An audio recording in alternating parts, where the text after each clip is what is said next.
Olá, amigos e amigas da RBA Litoral 93.3 FM, amigos e amigas do programa Arte Bancada. Tudo bem?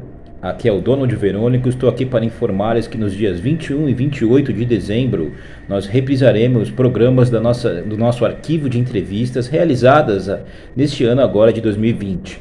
Aproveito para desejar-lhes um Feliz Natal e um ano novo cheio de saúde, paz e prosperidade. Um abraço.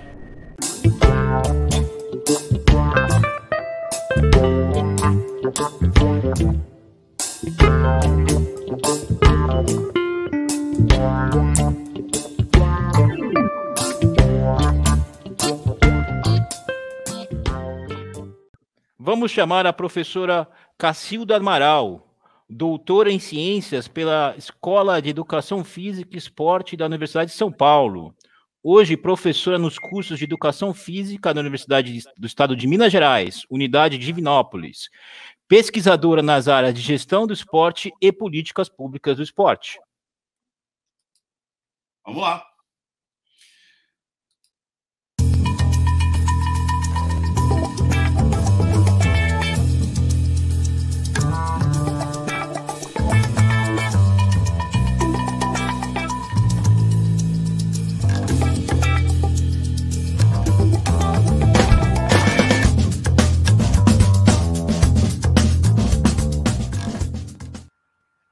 Muito bem, professora Cacilda Amaral. Olá. Tudo bem? Tudo ótimo, melhor agora com vocês. Você fala com a gente de onde, professora? Eu falo de Divinópolis, Minas Gerais, direto da terra do pão de queijo. Olha que gostoso. E do doce de leite. Bom, muito bem. Você conhece Divinópolis? Oi? Se a bancada conhece Divinópolis. Eu não conheço. Só de nome. Só de nome também. Venham conhecer, quando possível, a cidade e a nossa universidade aqui. Muito bem. Legal. Bom, Cacilda, a gente vai conversar com você hoje sobre a questão de gênero do esporte. O Donald, que fez uma alusão aqui a um técnico, né, que fez esse pronunciamento infeliz.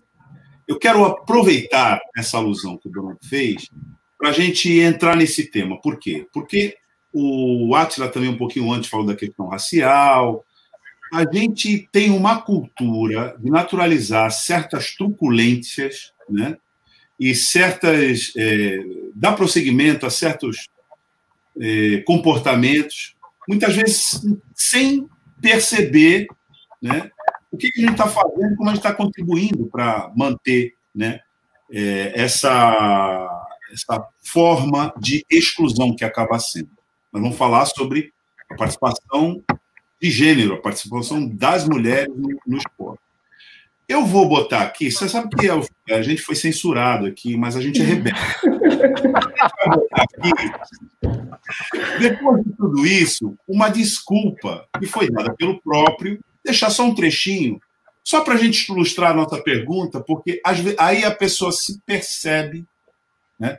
Ela dá conta da barbaridade que ela falou e ela acaba registrando, até por um dever jornalístico, né? A gente tem que dar aqui o que foi dito depois pelo próprio, né, a respeito desse episódio. Eu vou botar um trechinho, está no Instagram dele, e eu vou botar no ar para a gente já, a partir daí, fazer as considerações dessa tensão, vamos dizer assim, da nossa pauta. Eu ontem dei uma entrevista para a Rádio Campinas e hoje estou vendo a repercussão dessa entrevista. Quando eu leio o que foi escrito sobre a entrevista e que eu disse realmente, eu vejo que a interpretação é correta, mas não é o que eu pensei. Eu não pensei nisso. Eu jamais advogaria uma pessoa que, por não ter futebol em casa, agredisse sua esposa, sua vizinha, seu filho, qualquer pessoa. Absolutamente não condiz com a minha forma de pensar, de ver e tratar as mulheres como sempre tratei. Eu tenho testemunhos delas, então isso não passa, não foi o que eu pensei, não foi o que eu queria. Muito bem. Tá aí. Primeiro uma declaração, depois a repercussão social negativa dessa declaração, depois a retratação. Eu queria pegar todo esse percurso para que você nos ajudasse a entrar no tema da participação das mulheres no esporte, que muitas vezes entram nessa cultura e, quando ela é explícita, de maneira como foi aqui, as pessoas dizem, não é nada disso, não é bem assim, etc. Eu gostaria que você começasse, professora, a nos ajudar a entender esse processo que vai, né, da manifestação à retratação. Bom, vamos lá. Se vocês me permitirem, eu já dei uma olhada nos comentários aqui, queria só cumprimentar a minha colega Raquel Nakamura, que está nos ouvindo, e a professora Flávia da Cunha Bastos. Me honra elas estarem ouvindo o programa agora. Então, muito obrigada pela presença das duas, que, no caso da professora Flávia, é uma referência aí, não só para mim, mas para a gestão do esporte no Brasil como um todo, né?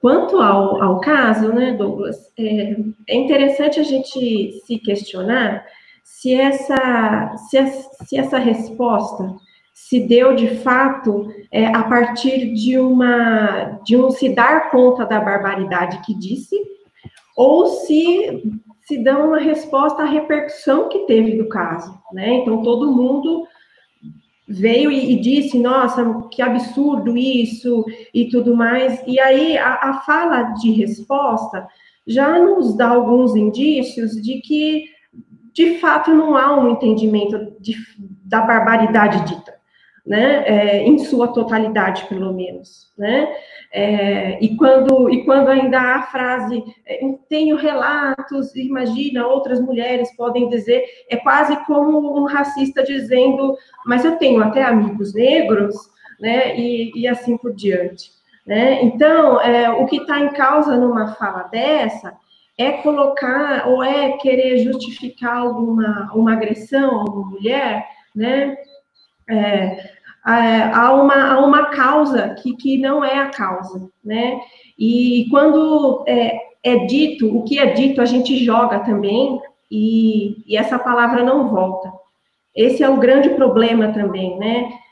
Da gente ficar sempre se retratando, mas aquilo já foi dito e aquilo já foi perpetuado, né, no tempo, na história. Então, é importante que a gente pense mais no que a gente fala, né, principalmente nesses tempos que estamos vivendo de redes sociais e tudo se alastra com uma velocidade muito grande, né, mas nesse caso aí, é justamente o desentendimento do que é a causa da agressão, né, contra mulheres, né, e aí se colocou uma causa pífia, porque não tem futebol para assistir, então eu vou dar uns tapas na mulher e no gato, né, então como é que é essa situação? A gente tem que entender onde é que está a origem disso, para a gente entender o do porquê da barbaridade dessa fala, né, e a origem está na nossa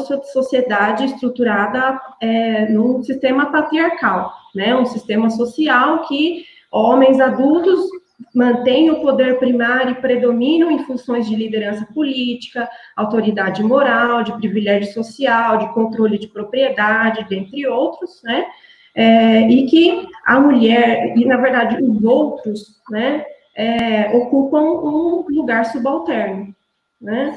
Então, por favor, dona Vilma. Primeiramente, assim, Cacilda, uma satisfação enorme tê-la aqui conosco, já agradeço, e ainda mais tendo a audiência aqui da professora Flávia, da Raquel, assim, estou muito feliz e muito agradecido por você estar aqui com a gente. Aproveitar, assim, já queria que você discorresse um pouco já falando da questão de gênero, da mulher no esporte, sim, a gente voltasse um pouco no tempo e você falasse um pouco assim, como a questão do machismo e da questão estrutural do machismo em relação ao que acontece na sociedade também refletiu no esporte, a mulher sendo impedida de praticar, de participar de modalidade, participar de Jogos Olímpicos, enfim, desse uma pequena... um panorama, assim, né? Isso, sobre isso.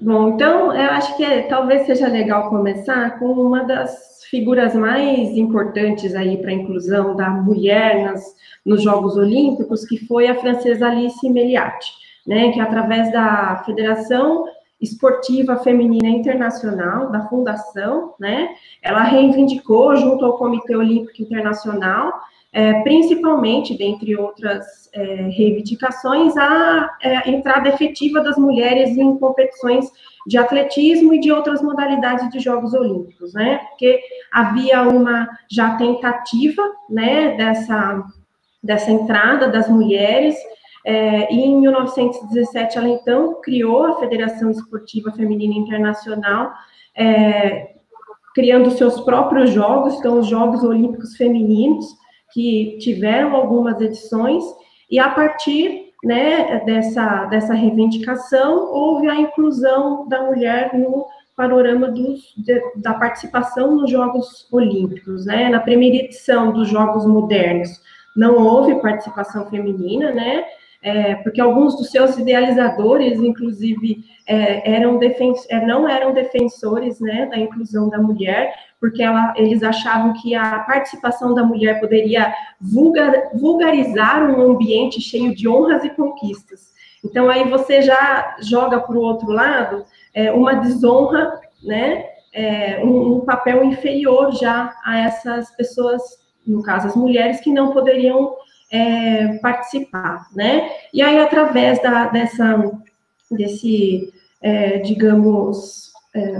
dessa pleiteação, né, da Alice, junto à Federação Esportiva Feminina Internacional, o esporte, houve a inclusão da mulher no esporte moderno, e a dissolução dessa Federação Esportiva Feminina Internacional em 1936, né?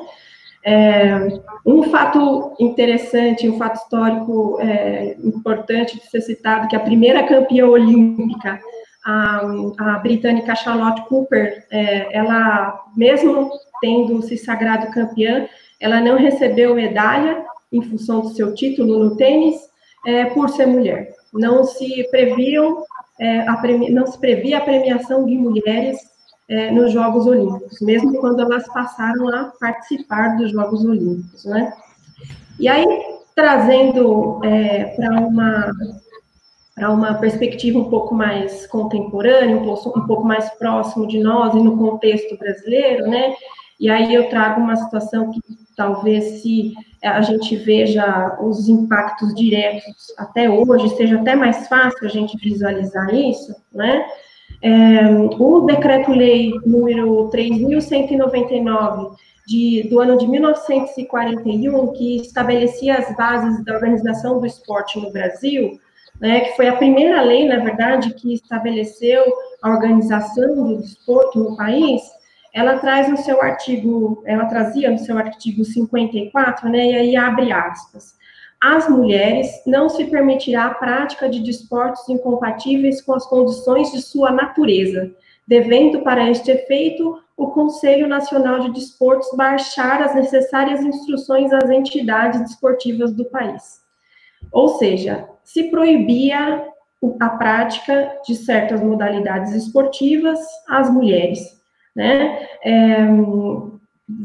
Vários estudos, e a professora Kátia Rubio, lá da USP, também é uma que escreve, fala muito sobre o assunto também, que há indicação, né, de que a proibição da prática esportiva feminina no Brasil deixou graves consequências, né, que atrasaram a história esportiva feminina no Brasil, e que deixa, né, esse rastro, que a gente colhe, infelizmente, os maus frutos dessa situação até hoje, né? esse decreto-lei, ele vigorou até 79, né, tendo algumas consequências diretas até 83. Então, a gente está falando de mulheres que até o ano de 83 foram 1983, né, 1800, né, 1983 foram proibidas de praticar certas modalidades. E em 65, a gente sabe o que a gente estava passando no país, né, num regime ditatorial, militar, com maior ainda cerceamento de alguns direitos, né? Há ainda a deliberação número 7, que ainda indica na mesma lei, no mesmo decreto-lei, especificamente que não é permitida à mulher a prática de lutas de qualquer natureza, do futebol, futebol de salão, futebol de praia, polo aquático, polo, rugby, halterofilismo e beisebol, né? Então, isso é um pouquinho da nossa história, né? E aí, quando a gente traz um pouco para a nossa realidade, tem uma pesquisa da professora Giovana Moura, publicada esse ano, junto com alguns outros pesquisadores lá do Paraná, que eles analisaram todo o contexto, né, de leis e conferências nacional do esporte, a política nacional do esporte, e eles verificaram quanto à participação e à inclusão da mulher nessas discussões, né? E os resultados que eles obtiveram nessa pesquisa evidenciaram que poucas ações são voltadas à equidade de gênero no esporte no Brasil, e ainda a baixa presença da palavra mulheres na legislação sobre o esporte e lazer no país, né? Então, a gente não tem mais uma lei que proíba, mas também a gente não tem nenhuma política que ajude a desenvolver, né? E, além disso, os documentos que esses pesquisadores analisaram são circunscritos pelas representações de feminilidade, pelos papéis socialmente construídos para as mulheres, né? Então, quando a gente fala lá quando a gente traz lá aquela lei de 41, que fala que os esportes, as modalidades esportivas são incompatíveis com as condições da natureza da mulher, a gente está fazendo isso, né? Colocando papéis socialmente construídos para a mulher. A gente constrói socialmente a ideia de que a mulher não pode praticar a modalidade X ou modalidade Y, ou ela não pode desenvolver tarefa X ou tarefa Y, única e exclusivamente porque ela é mulher, né? E, como eu falei, esse panorama nos traz para uma realidade que nós temos hoje, né? E mesmo essa ideia, né, mesmo nos primeiros jogos em que mulheres puderam participar, né, eu trago em destaque em 1941, no Rio de Janeiro, os Jogos da Primavera, que foi considerado a primeira Olimpíada feminina no Brasil, porque tinha que ter jogos separados para as mulheres, né? Esse evento também foi associado à feminilidade, ao esporte, evidenciando beleza, leveza, graciosidade feminina, né? Então, só se permitia e só se era gracioso, só que você queria ver o gracioso da mulher no esporte, não ela era uma ginasta, uma nadadora, mas uma mulher com luva de boxe, né, ou entrando no campo de futebol, não. Aí o território é nosso, e aí eu falo nosso, né, os homens indicando isso, né, o território é masculino e vocês não têm permissão para entrar. Então, é um pouco desse panorama histórico que explica um pouco, né, do que a gente enfrenta hoje ainda de dificuldades, né, de acesso não só à prática, mas acesso porque quando a gente fala de esporte, não é só o que acontece dentro de quadra, dentro de campo, né? Fora de campo também, são árbitras, treinadoras, a mídia esportiva, e todos esses âmbitos, a arquibancada, a gente vê um número muito menor de mulheres, né? Cacilda, você fez uma exposição aí que lembra um pouco a situação também do racismo, que a gente discutiu muito aqui na última edição do programa. E, assim, ficou claro, né, que o comportamento naturalizado na sociedade, isso o Átila falou um pouquinho no começo aqui do nosso programa, é um comportamento racista, porque isso é uma espécie de força inercial, né? Ele foi construído ao longo de um período histórico, vamos dizer assim, deixado lá, mas ele projeta, né? Ele pulsa esse tipo de mentalidade de maneira praticamente espontânea e natural. As pessoas não se veem dessa forma. Esse fenômeno, até a gente conversava isso com o professor Silvio também, ele dizia, bom, você tem uma situação em que você tem racismo, mas você não tem racistas. Porque você diz, você é racista? A pessoa fala, não sou racista. Não sou racista, não apoio racismo. Então, por que existe a discriminação? Trazendo para a pauta de gênero, isso tem a ver com a seguinte situação. Bom, não há discriminação entre as mulheres, todos são iguais, está escrito lá na Constituição, etc, etc, etc. Mas quando você vai, né, ver a dinâmica social, bom, aí as mulheres estão subrepresentadas, todo o mainstream, toda a promoção, né, dos espetáculos tem um tipo de configuração para os homens, outro tipo de configuração para as mulheres. Acho que a gente pode exemplificar aqui com o futebol, que tem marcas iguais. Eu estava até vendo aqui que a Marta tem mais gols pela seleção brasileira feminina do que o próprio Pelé, né?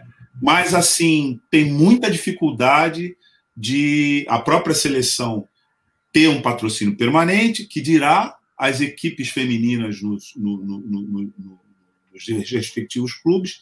E aí essa dificuldade também para as próprias atletas se manterem com os seus salários, etc. Para ficar aqui na questão do futebol.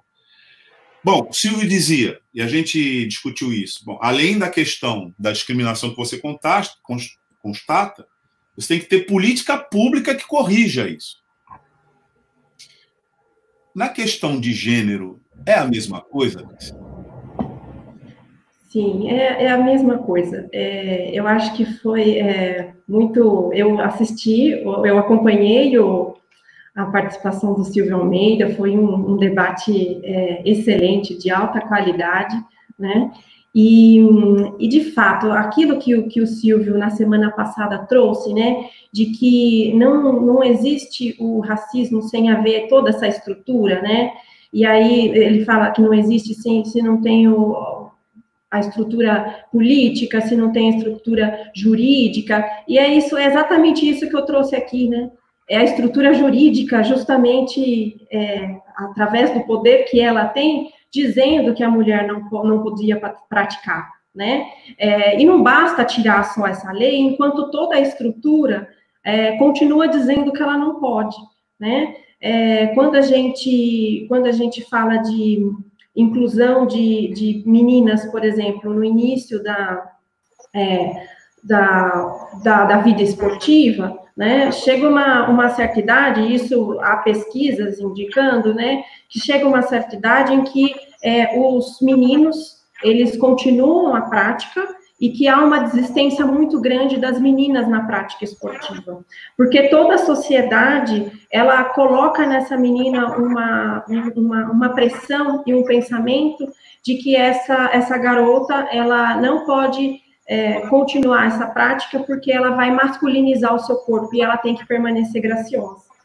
Só que essa mesma sociedade, alguns anos depois, vai cobrar essa menina de ter um padrão de beleza e um corpo perfeito e que ela deveria fazer atividade física porque ela tem que manter o shape maravilhoso de atleta ou de modelo, né? Então, é muito cruel essa estrutura que se põe, de fato, de cercear e dizer que não está cerceando, né?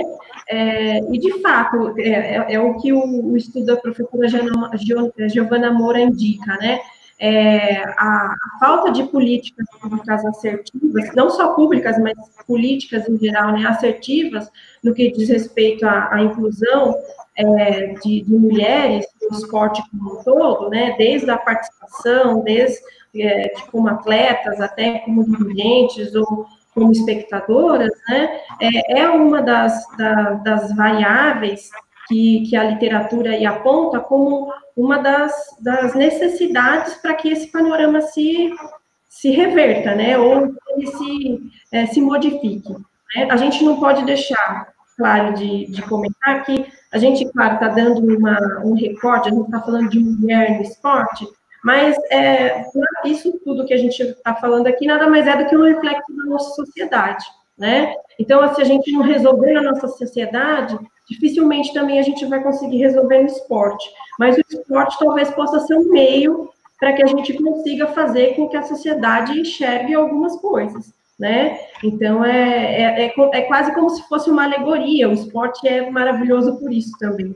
Porque tudo que acontece na sociedade dá para se ver representado no esporte, de certa forma, né? E a questão do racismo, a questão do gênero, a questão da homofobia, a LGBTfobia, também é nesse sentido, né? Boa tarde, Cacilda. Boa tarde, Atila. Eu queria fazer duas ressalvas a respeito do que você falou durante todo esse período. Primeiro que o meu amigo Erivelto já me disse onde é Divinópolis, né? É a caminho lá de uma cidadezinha que a gente adora, que é Martinho Campos. Aliás, Minas é uma sacanagem, né? A gente gosta tanto de lá que parece que você não sai jamais de lugar nenhum. Está sempre no mesmo lugar. E com relação a isso, eu estou vendo aqui, por acaso, uma música do John Lennon e da Yoko Ono, que diz, "Woman is the nigger of the world."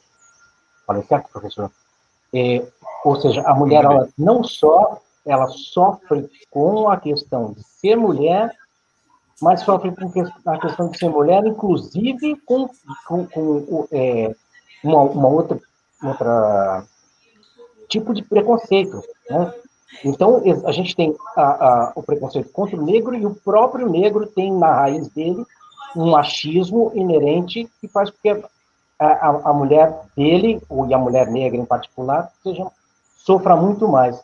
O professor Silvio disse que, nesse período, as mulheres negras têm sofrido muito mais, né, com relação à questão da violência doméstica e outros abusos, na questão econômica.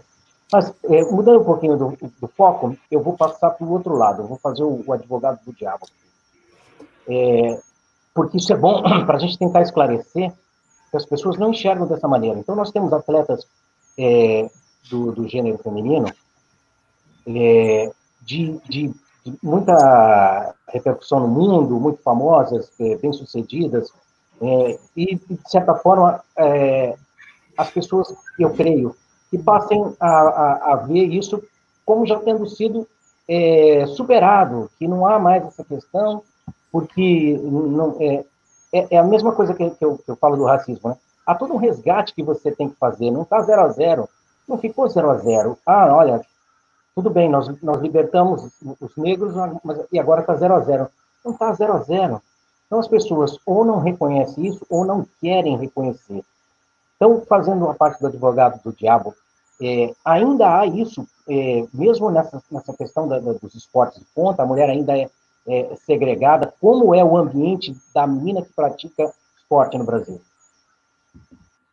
Bom, até, se você me permite, tem uma pesquisa, se não me engano, realizada na Suécia, que foi publicada esse ano, né? E eles realizaram a pesquisa com dirigentes e técnicos homens, para verificar essa situação, qual que é a percepção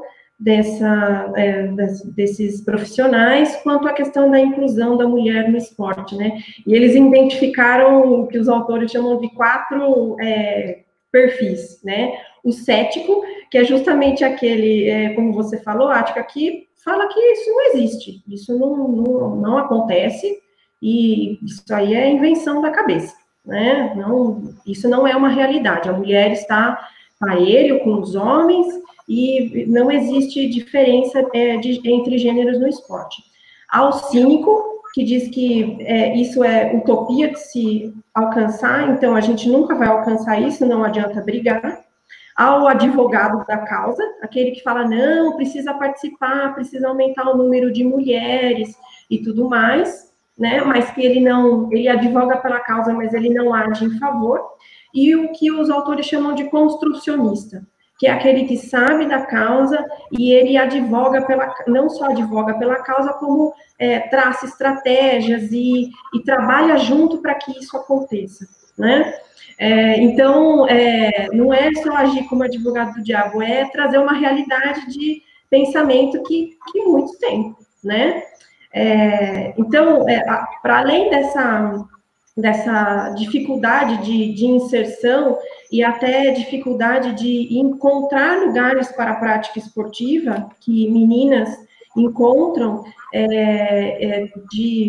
né, praticar algumas modalidades em específico, né, como escolinhas de futebol, por exemplo, escolinhas de lutas, né, o mesmo entrave, e por isso, né, talvez seja importante dizer também, né, que a gente está trazendo aí a fala do Silvio de Almeida, do último encontro, e traz algumas outras questões, e você falou aí da questão da mulher negra também, a gente não pode, assim como o professor Silvio muito bem falou, que não dá para você ser antirracista sem defender o SUS, não dá para ser antirracista se você defende a volta do futebol nessas condições de pandemia, a gente também não pode falar de igualdade de gênero se a gente também não tem uma postura antirracista, a gente não pode falar de igualdade de gênero se a gente não tem uma postura anti-LGBTfobia também, né? Então, tudo isso anda muito junto,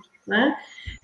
E aí, quanto à dificuldade das meninas em se inserir nas modalidades esportivas e tudo mais, então a gente já fala aí desde a participação, né, desse estigma, e aí por isso que eu volto nesse assunto, né, desse estigma que não afeta só as meninas, porque a menina não pode praticar o futebol ou a luta porque a família acha que isso vai a masculinizar, e isso não é bom para ela, assim como o menino não pode praticar balé, ou dança, porque isso não é próprio de meninos, né? Há uma divisão aí de tarefas desde da criança, né? O que é próprio para menino e o que é próprio para meninas, né?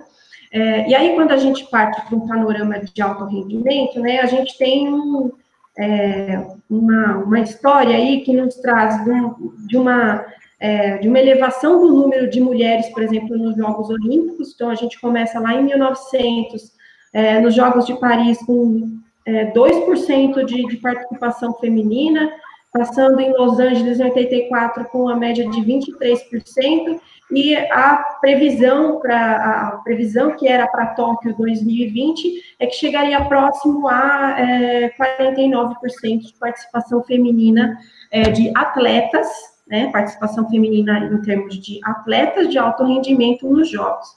Mas aí, quando a gente fala que o esporte não é só entre as 4 linhas da quadra, as 4 linhas do campo, né? Quando a gente parte para o número de técnicos creditados das equipes que viriam a participar, que participaram dos Jogos do Rio 2016 e que iriam participar de Tóquio 2020, aqui no Rio 2016, de todas as equipes, feminina, masculina, de todas as disputas que houveram nos Jogos, apenas 11% de técnicos eram mulheres, né? E aí, não só de equipes femininas, também equipes masculinas e todas as equipes, né?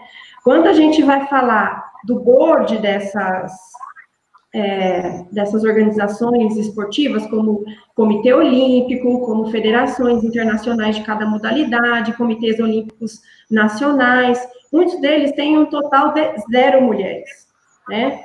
A maior parte não passa dos 30%. Mesmo o COI, ele está na faixa de 30% do seu board, ou da sua gerência, da sua gestão, sendo realizada por mulheres, né?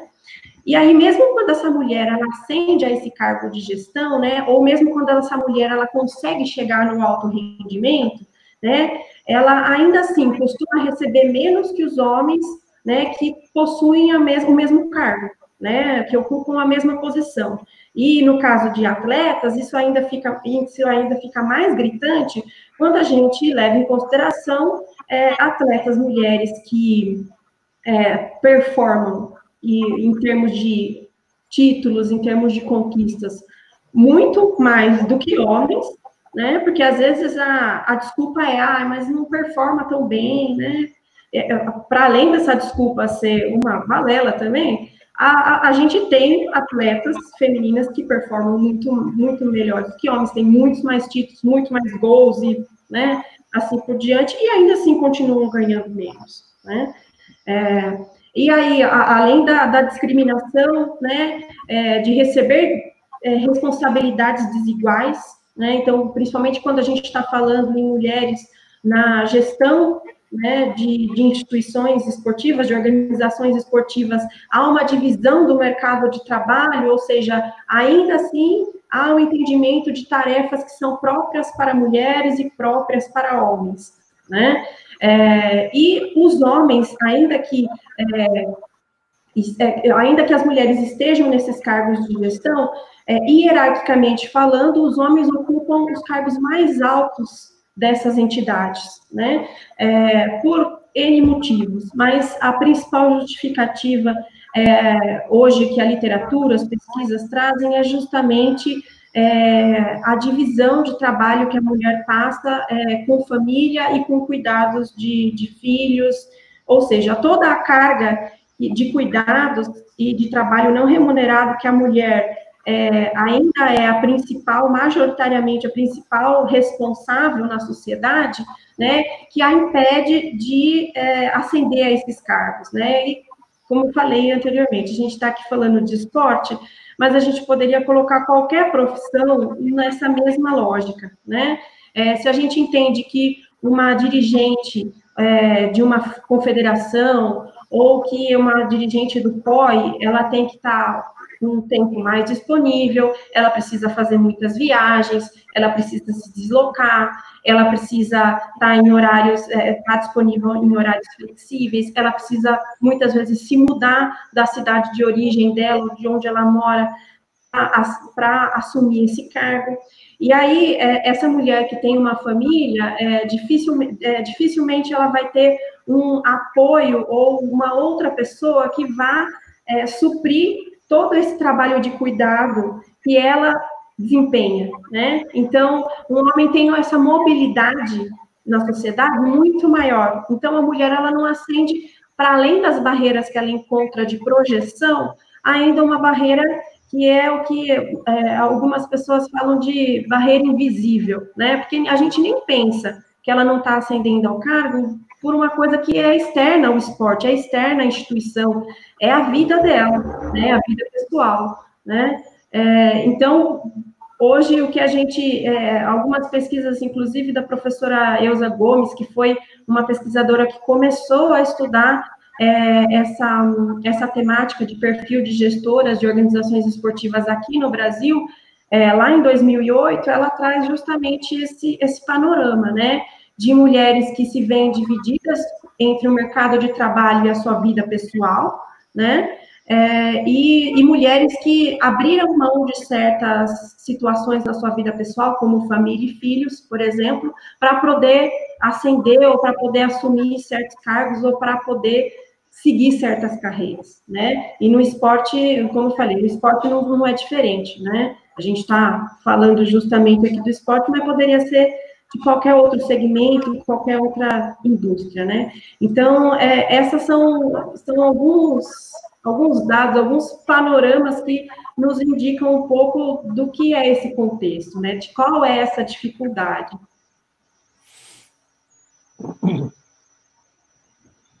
Som, Gustavo. E agora, melhor? De novo. Agora sim. Abriu. Isso. Na verdade, é uma pergunta, é uma análise, né? Que tem muito a ver com a fala do Douglas, que abriu o programa já com uma pergunta para você. Mas, ainda em referência a esse depoimento do técnico René Simões, assim como o professor Silvio, na semana passada, estava dizendo para a gente, mostrando para a gente sobre o racismo estrutural, existe o feminismo, né, o estrutural aí, né? Assim, essa fala... Machismo estrutural, desculpa.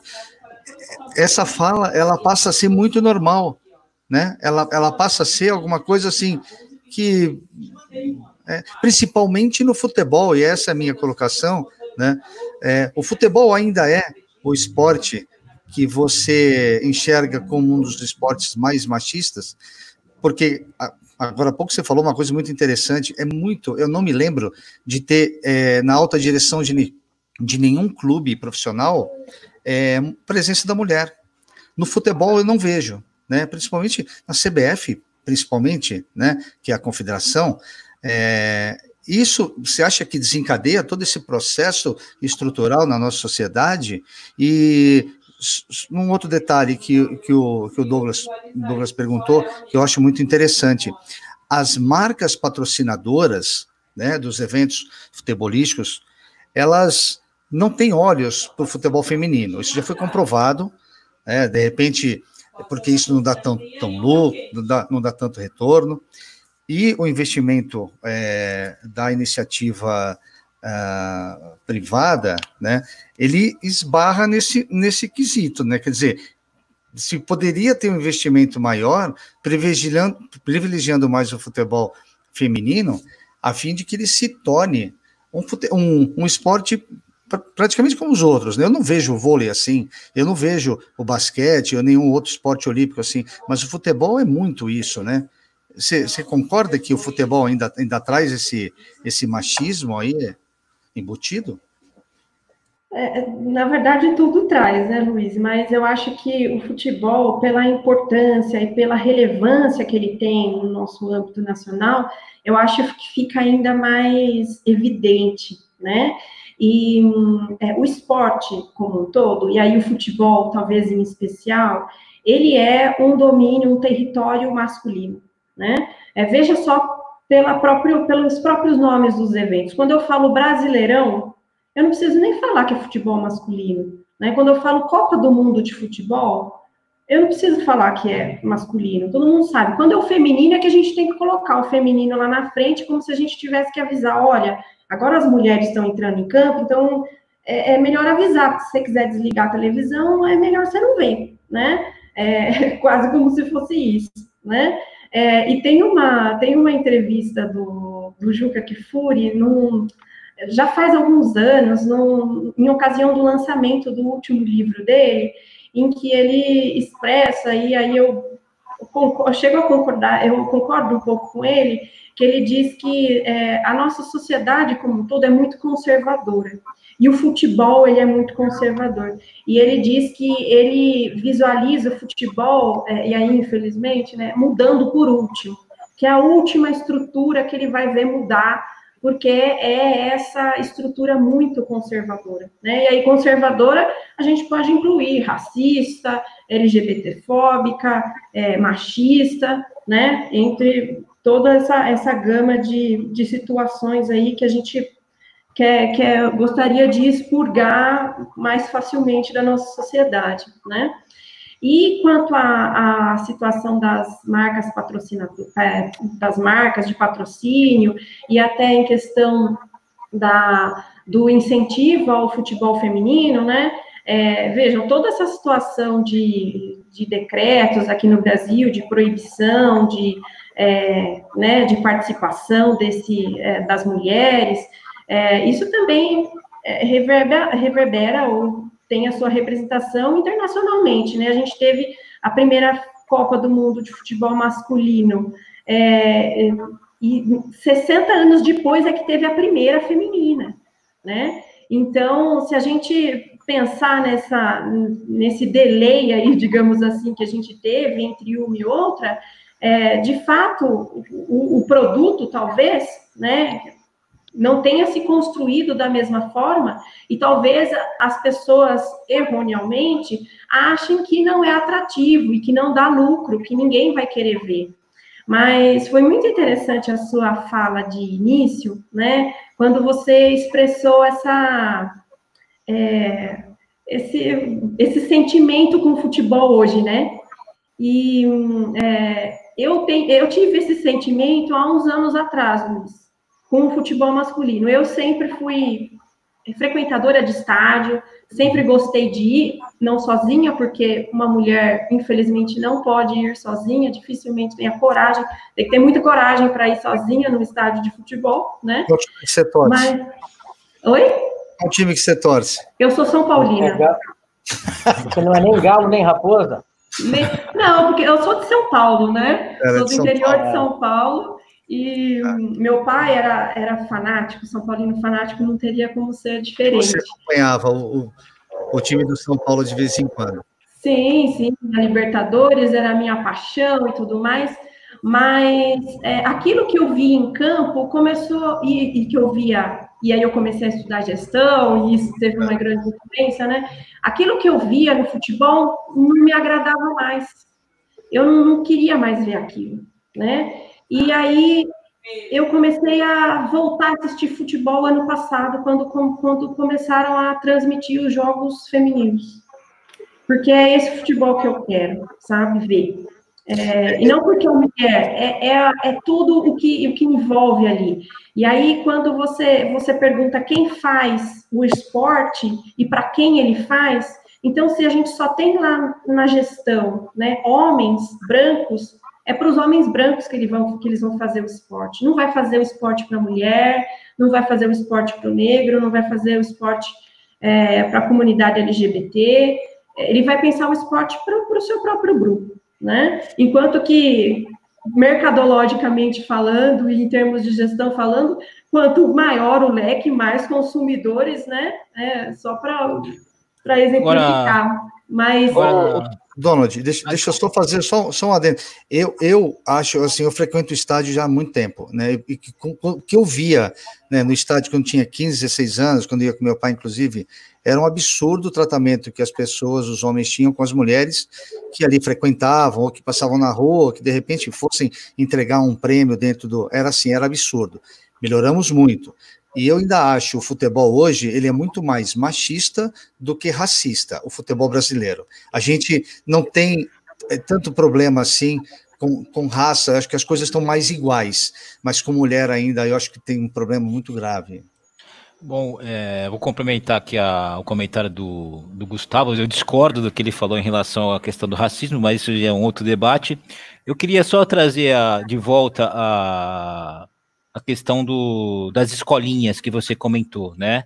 Então, assim, a igualdade de gênero, ele é um dos objetivos de desenvolvimento do milênio, né? Igualdade, empoderamento feminino das mulheres e das meninas. Então, é uma questão bem mais ampla do que a questão do esporte em si. Mas trazendo para a questão da escolinha, eu, por exemplo, eu coordeno um programa esportivo, escolinha, e tem futebol, futsal, né?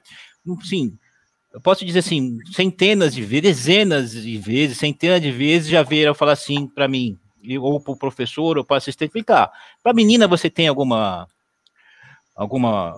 modalidade, alguma coisa? Vocês oferecem alguma coisa para a menina? Não, mas o futsal também é para a menina.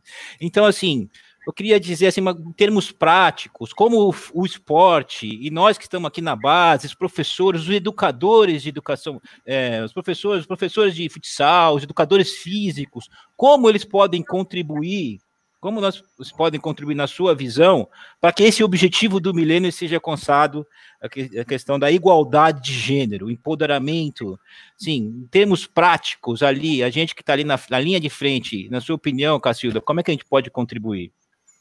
Primeiro é se educar, né? Porque a gente, como vocês falaram desde o início, e o professor Silvio também trouxe, mesmo eu, enquanto tento a todo momento colocar essa lente, né, feminista e essa lente de igualdade entre gêneros no esporte, né, ainda assim a gente está construído numa base machista, patriarcal, racista e assim por diante, né?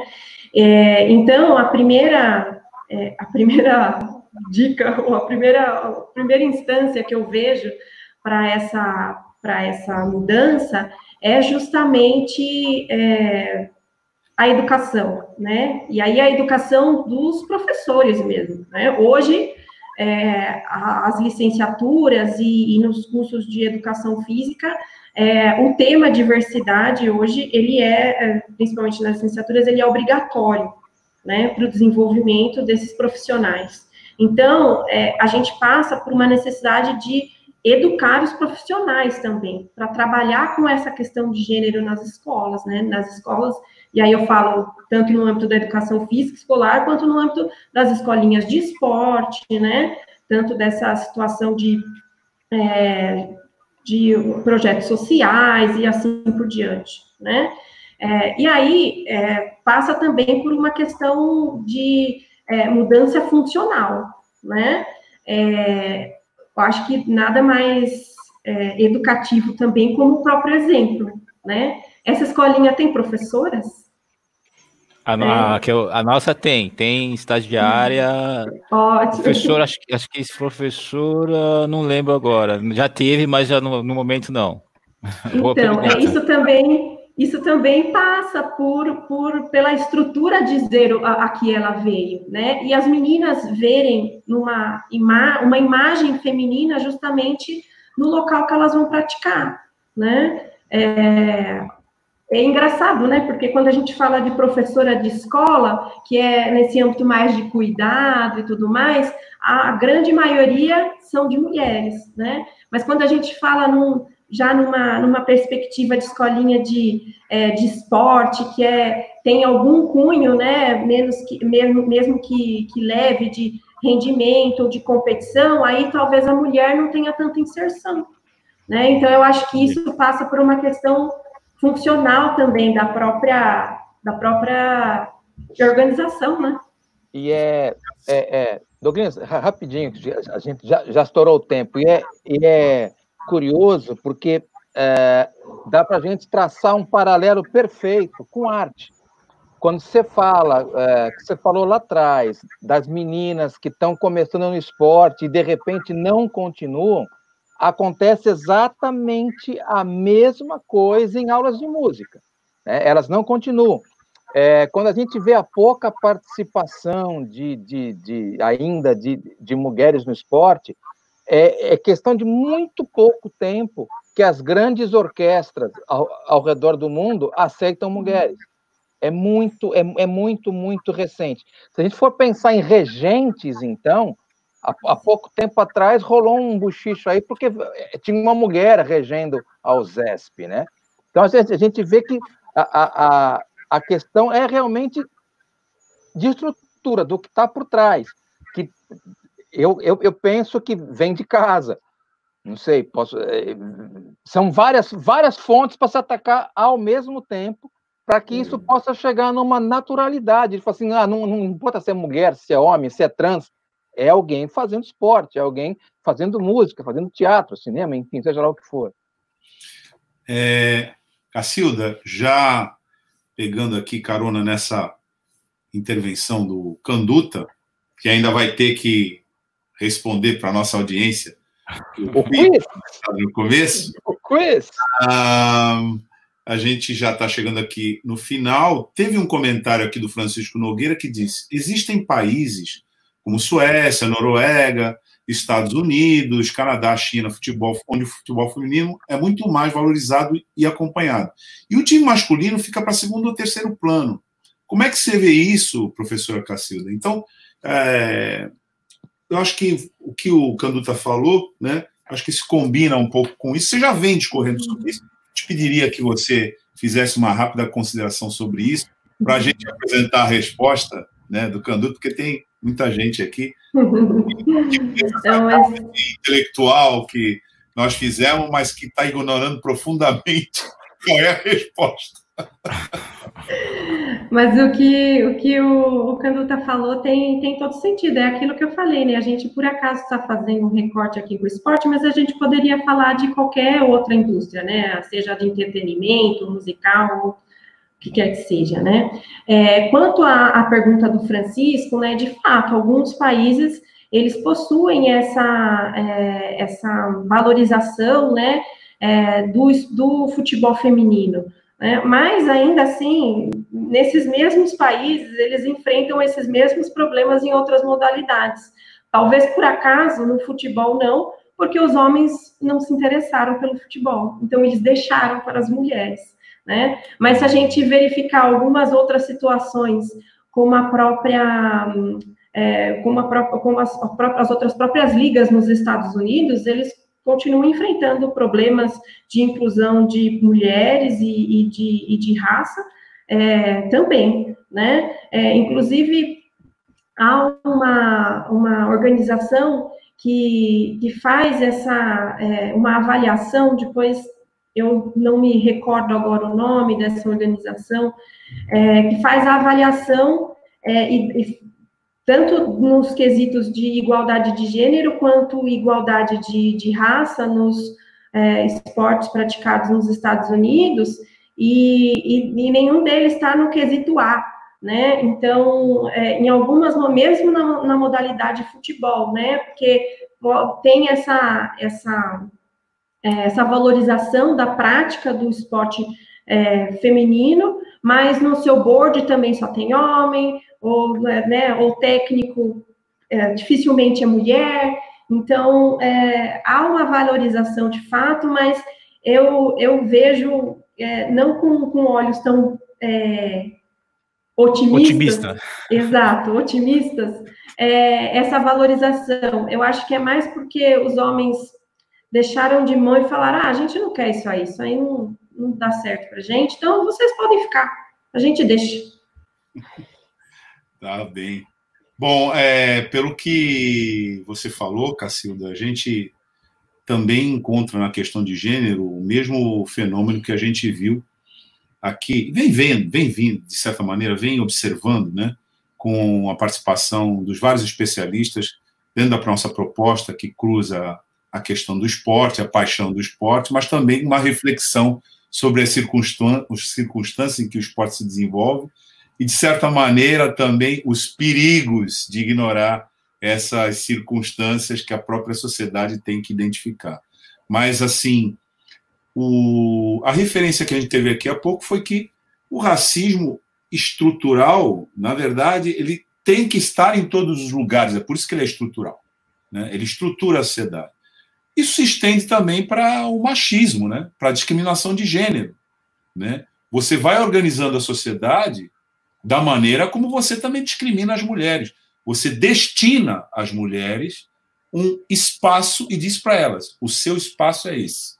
Isso é uma condição externa a elas, né? E para a sociedade funcionar direitinho com essa regra, elas têm que se submeter a essa regra. E para elas se submeter a essa regra, elas não podem participar da construção da regra. Um dos debates que mais se faz em torno da questão racial, mas que se estende para a questão de gênero, é quando você naturaliza que um espaço de direção não tem negros nem negras, você sempre é levado a concluir que talvez eles não tenham condições de acessar aquele espaço. Talvez seja mesmo uma limitação deles. Isso, em direito, se discute, é a culpabilização da vítima. Da vítima. Né? A vítima é culpada. Quer dizer, se existe, né? Se você não está, por exemplo, nos centros de elite, se você não está na Faculdade de Medicina da USP porque você é negro, na verdade, é porque você é negro que você não está lá. Então, você é obrigado a refletir as coisas dessa maneira, e é uma dificuldade identificar isso, da importância em programas como esse, a gente discutir essa aqui. Porque a gente tem que reconhecer, primeiro, que é muito difícil reconhecer isso. E, segundo, a gente tem que identificar que isso não é uma coisa dada, ela é uma coisa construída. E que se ela é uma coisa construída e ela é tão excludente, se trata de desconstruí-la, né? E a gente vai desconstruir em discussões como essa, em que você, Cacilda, nos trouxe vários elementos para a gente refletir aqui. Então, assim, nós demos uma estourada mega no nosso horário. E faltaram vários assuntos aqui para tratar com a Cacilda. Sim, eu acho que dava para fazer um programa só sobre isso, assim, uma arte bancada toda semana só sobre isso. Faltaram vários assuntos aqui, a questão das mulheres trans que jogam. Seria interessante saber a sua opinião, mas sim, vários assuntos. Fica aí, temos que trazer a Cacilda de volta, né, Douglas? Faz com que a gente. Eu tenho, na verdade, até indicações de pessoas que seriam ótimas para discutir essas temáticas. Eu acho que a próxima vez que você vier, Da próxima vez que você vier, a gente não entra, fica só você falando. A gente vai atrapalhar. Não, olha, eu tenho uma outra sugestão de incluir uma mulher na bancada. Aí eu ia falar exatamente isso. Aí já é. A gente já eu ia falar exatamente isso. O machismo estrutural começa aqui dentro do programa. Eu não diria que é isso. Eu diria, na verdade, você foi muito gentil em participar com a gente, mas, em geral, as outras mulheres, né, não dão a importância que a gente não tem, de fato.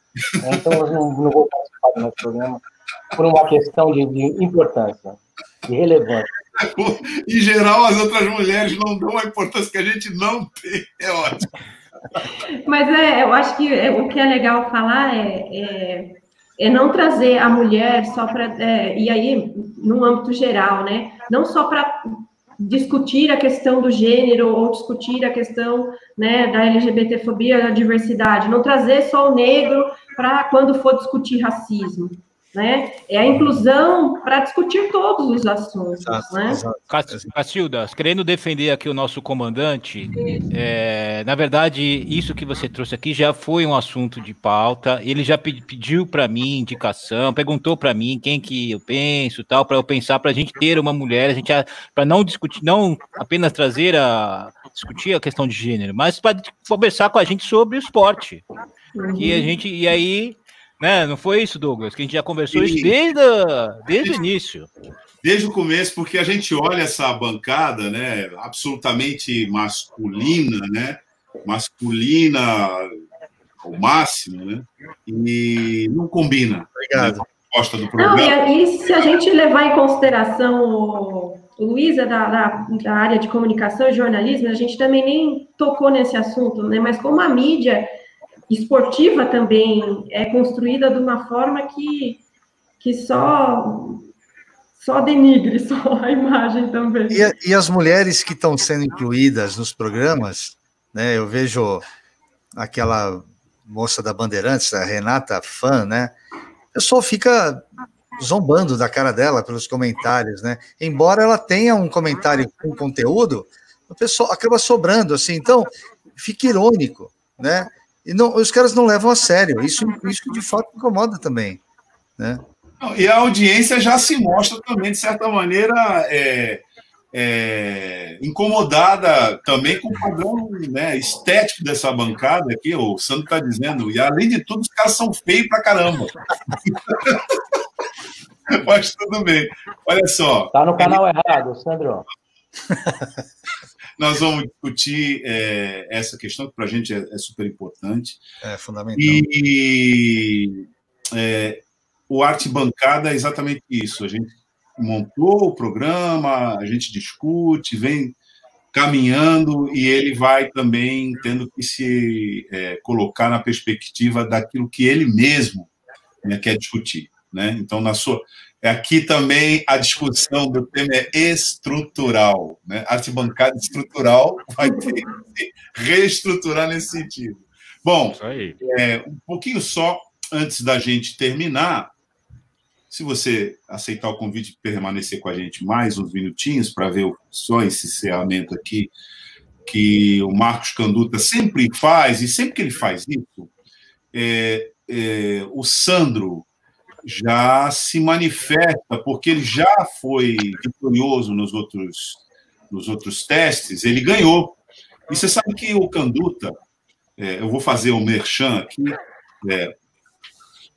na verdade Padaria Bossa Nova, fica na rua Leão 13, número 1428, no bairro do Centro. Você pode procurar Marcos Canduta, que ele atende você com pão personalizado na hora. Ele está fechado agora pela pandemia também, né? Pandemia. Mas ele sabe que vai ser um sucesso. Então, o Sandro, coitado, ele já pode abrir uma padaria de tantos pães que ele já ganhou, mas, infelizmente, não levou, porque o quiz do Canduta você ganha uma nova. Então, só antes da gente sortear aqui, Beto Arantes falou assim: eu sei a resposta, tá?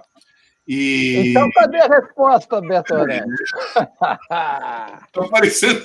Tá aparecendo o prêmio do quiz. Agora, a outra questão é que eu achei que você fosse falar disso, mas na resposta, Marcos Canduta, por gentileza, nos diga se esse garoto ao qual você se refere, ele tocou no Bando da Lua? Ele esteve no Bando da Lua, sim, um breve momento, foi para os Estados Unidos com a Carmen, fez um baita sucesso lá, um baita sucesso, tanto quanto a Carmen. Os americanos ficaram de queixo caído com o garoto tocando. Ele tinha várias propostas para ir para lá e não foi. Por quê? Porque a mulher dele era negra. E por conta do racismo nos Estados Unidos, ele não quis ficar lá. Aí. Né? Que informação relevante hoje nessa pergunta que o Canduta lançou para a nossa audiência. Canduta, você desafiou, ele respondeu. Boto na tela? Boto na tela. Muito bem, gente humilde aí. Nonô sabe das coisas, ó. Gente humilde. Os primeiros acordes, né?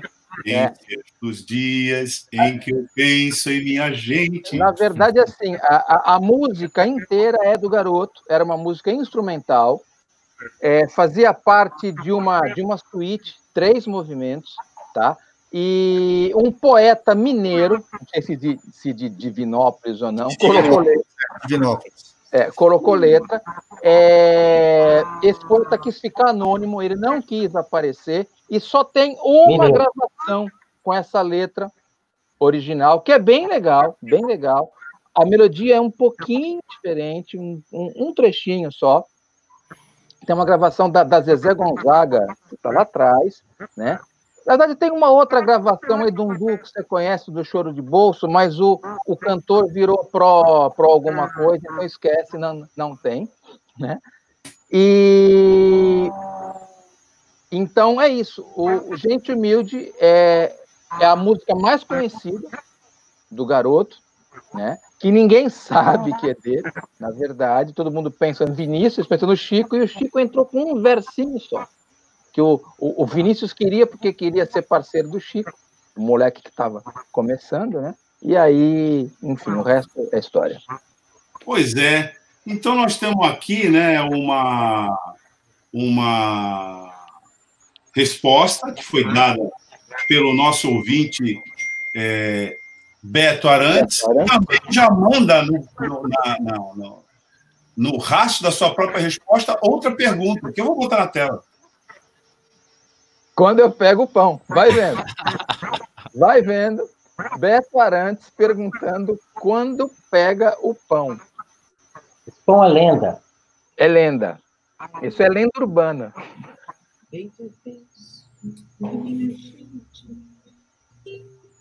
E sinto assim, todo meu peito se apertar. É disso que nós estamos falando, Cadu? É isso aí. Vocês viram como o cara tá rápido hoje? Claro, pô. O cara fala... O Donald deu um mata-leão no Douglas. Nada como uma chamada, né? Colocou o Douglas para trabalhar. Ele me deu um tranco hoje. Inclusive, a professora Cacilda já estava na sala, né? Ele, não, isso não! Aí ele começava a fazer uma alternativa, falei, isso também não! Falei, pô. Foi isso não. É melhor ficar quieto, porque eu vou ser demitido dessa rádio.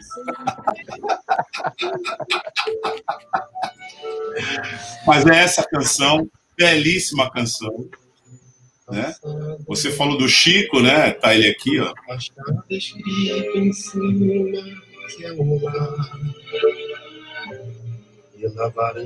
Muito bem, seu Cadu. Belo quiz hoje, respondido. Beto Arantes ganhou o pão, né? Ele pode pegar numa generosidade da padaria Bossa Nova, de Marcos Canduta, que vai contemplar, né, o vitorioso com o pão. Qual será o pão, Canduta? Qual é o modelo? De azeitona? Então, azeitona com alecrim é um belo pão. Pronto. Aí está. Bom, professora Cacilda, a sua participação aqui nos ajudou, na verdade, a questionar, né, muitas coisas da estrutura permanente e da dinâmica, né, da convivência no esporte. E, assim, não tem como a gente pensar um esporte totalmente democrático, etc., sem considerar as coisas que você falou, né, as questões de gênero. E, assim, nós dissemos aqui que ficou muita coisa de fora, ficou mesmo, porque a gente precisa discutir essa questão transgênero. Ela está sempre na cena, sempre na cena. A gente está sempre discutindo isso, a gente precisa discutir isso, a gente precisa discutir isso. Então, a gente está te convidando para voltar e participar dessa discussão com a gente, né, quando for essa pauta. Tá bem? Por favor, eu já me senti super bem com vocês. Muito obrigada pelo convite, por esse primeiro convite, pela participação, por esse segundo convite e pela oportunidade. O espaço dado a esses debates é muito importante, né? É primordial que a gente tenha esses espaços de discussão. Infelizmente, muita coisa fica de fora e muitos assuntos a gente passa um pouco superficialmente, né? Em assuntos que mereciam tanta profundidade e tudo mais. Mas, ainda assim, é um importante espaço que a gente vê hoje aí no âmbito do esporte para uma discussão séria, né, e crítica da nossa realidade. Então, muitíssimo obrigada, Douglas, Donald, muito obrigada pela parceria de sempre aí no grupo de estudos e pelo convite. Obrigado, Marcos, Átila, Luiz. Foi um prazer passar essas horas aqui com vocês. Muito bem. E com essas palavras da professora Cacilda Amaral, a gente vai encerrando a edição do Arte Bancada desse dia 29 de junho, uma segunda-feira, avisando aqui a audiência que nós estamos toda segunda-feira, das 17h30, em princípio, às 18h30, mas pode ser que a gente vá mais longe, né? Sem falta, discutindo um tema dessa dimensão para o esporte, como você acabou de ver e ouvir aqui, pela qualidade da intervenção da professora Cacilda Amaral. A gente vai se despedindo por aqui. Segunda-feira que vem a gente está de volta, agradecendo a audiência e lembrando você que nos acompanha pelas plataformas digitais de não esquecer de assinar o nosso canal, para você ser avisado quando for o caso de subirmos um conteúdo como esse aqui, né, nas nossas programações que a gente faz semanalmente. Tchau, até segunda-feira que vem e o Arte Bancada fica por aqui. Um abraço. Tchau. Tchau, tchau. A Rádio Brasil Atual Litoral é uma realização da Fundação Setaporte, apoio cultural do Sindicato Setaporte.